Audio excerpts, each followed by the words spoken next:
작업자 화면은 보시는 바와 같이 펌프의 전면을 나타내는 화면하고, 그리고 이벤트, 에러, 그리고 그 각 에러에 대한 트러블 슈팅을 할 수 있는 페이지로 나타나집니다. 작업자 화면을 보면은 전원을 켜면 이 화면이 나타나지고요. 그림에 지금 저희 제품 사진과 같은 동일한 이미지가 이 좌측에 있고, 그럼 좌측부터 설명드리면은, 일단 요 화살표 되어 있는 모양을 보시면은 이제 세팅을 변경할 수 있는 모드로 들어간다는 겁니다. 이거는 곧 설명해 드릴 거고, 링크 표시가 되어 있습니다. 이거는 외부 통신이나 날선으로 이 펌프를 제어하겠다 라고 했을 때 쓰는 모드라고 보시면 돼요. 그래서 리모트 모드라고 합니다. 기본적으로 이렇게 로컬 모드를 많이 쓰시죠. 이 히스토그램이라고 하는데, 이거는 이제 이 펌프가 뛰게 되면은 어느 점을 계속 찍을 거예요. 이게 세로는 압력, 가로는 이제 유량인데, 그 맞는 범위를 계속 찍어 나가는데, 이런 부분들이 이제 육안으로 이렇게 보여줄 수 있게끔 해주는 기능입니다. 가 돼 있다는 거는 이 펌프가 정상 상태라는 거고요. 이 뭐 주황색, 빨간색이 켜지면은 현재 지금 뭐 경고 상태인지 아니면은 알람 상태인지를 띄워주는 역할을 하는 인디게이터라고 보시면 됩니다. 이 그래프의 세로측은 말씀드린 대로 이 펌프가 낼 수 있는 최대 압력을 나타내고, 가로는 유량으로 최대 유량을 나타냅니다. 그래서 이 시계바늘은 압력 센서 모양을 나타내서 도식화한 거고요. 압력이 0으로 되어 있지만은 실제 장비를 키면은 실제 압력을 센싱해 주는 역할을 합니다. 그래서 그 밑에 보면은 이제 그 관역 모양이라고 보시면 될 거예요. 관역. 관역은 이제 저희가 타겟을 한다는 거거든요. 그래서 지금 임의로 이제 제가 10발을 넣어놨는데, 10발을 타겟을 한다는 거고, 그 위에가 실제 그 압력 값이라는 겁니다. 그 200은 이 펌프의 밑에 하부에 대한 그 한 사이클당 내보낼 수 있는 유량을 나타내고, 그 밑에 이 부분에 대한 숫자는 분당 사이클을 의미합니다. 그래서 펌프가 뛰게 되면 이 숫자가 올라가게 되겠죠. 분당 몇 사이클 뜨는지.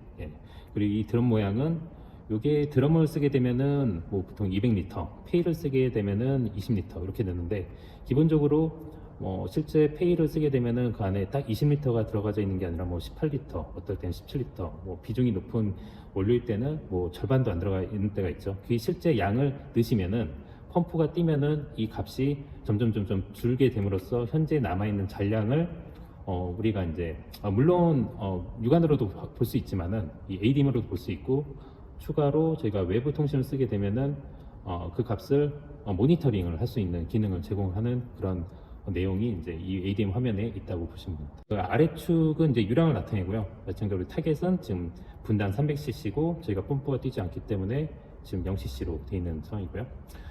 이거는 이제 펌프를 띄운다는 얘기. 한번 눌러볼까요? 눌러보면은, 눌러보시면은 이렇게 숫자가 올라가는 게 보입니다. 현재는 분당 300 정도로 뛰는 거고, 압력은 사실 이 출력단에 아무것도 걸려있지 않기 때문에 0발을 나타내게 됩니다. 이렇게 지금 보통 에어 드리븐 펌프 같은 경우는 에어를 넣었을 때 하단 그 출력단에 부하가 없게 되면은 엄청 빨리 뛰게 되거든요. 그 압력을 맞추기 위해서. 하지만은 이 전기 펌프 같은 경우는 이 두 가지 조건을 같이 걸어주게 되면은 둘 중에 만족하는 조건이 있으면은 그 조건에 맞춰서 구동을 하기 때문에 이렇게 오버해서 뛰지 않게 됩니다.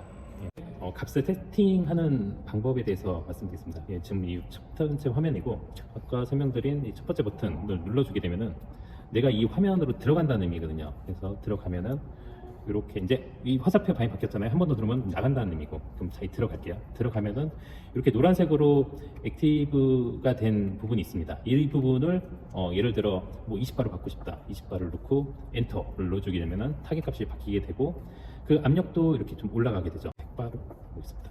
그래프가 어떻게 올라갈까요? 위로 올라갑니다. 그래서 타겟이 100발 올라가고, 유량도 마찬가지입니다. 유량도 내비게이션 키를 이용해서 한 1000cc를 입력하면은 저희가 타겟하는 그 포인트가 이 점이 됩니다. 근데 실적으로 유량이랑 압력 모드를 같이 쓰게 되면은 이 포인트를 맞추기는 어렵겠죠. 둘 중에 유량이든 압력이든 하나를 맞춰서 올라가서 동작을 하게 될 겁니다. 이 상태에서 유량 모드를 제거하게 되면은 이 가로축만 살아있고, 반대로 아까 압력이죠. 유량만 하게 되면은 이렇게 세로축만 해서 이 펌프는 어쨌든 절대적으로 유량을 맞추기 위해서 뛰게 될 거죠. 예. 얘는 이제 압력 변동 없이 뛰는 조건입니다. 대부분의 현장에서는 이 압력 모드만 보통 이렇게 놓고 쓰는 경우가 있는데 이 압력하고 유량을 같이 놓고 쓰게 되면은 좋은 점이 기본적으로 이 머터리얼이 이제 다 소진되거나 아니면은 호스가 뭐 외부의 충격에 의해서 이제 터지거나 했을 때 이 보통 에어 드리븐 타입의 펌프는 이 압력을 맞추기 위해서 굉장히 빠른 속도로 계속 뛸 텐데요. 그렇게 되면은 패킹도 마모가 되고 펌프의 데미지가 되게 크게 됩니다. 그래서 펌프 수명에 굉장히 큰 영향을 미치는데 이렇게 이제 유량 조건을 같이 구속을 시켜주게 되면은 이 이상은 뛰지 않기 때문에 사용하는 유량 적정 범위 약간 위로 설정을 하게 되면은 펌프를 굉장히 좀 안정적으로 운영을 할 수 있는 하나의 방법이 될 수 있습니다.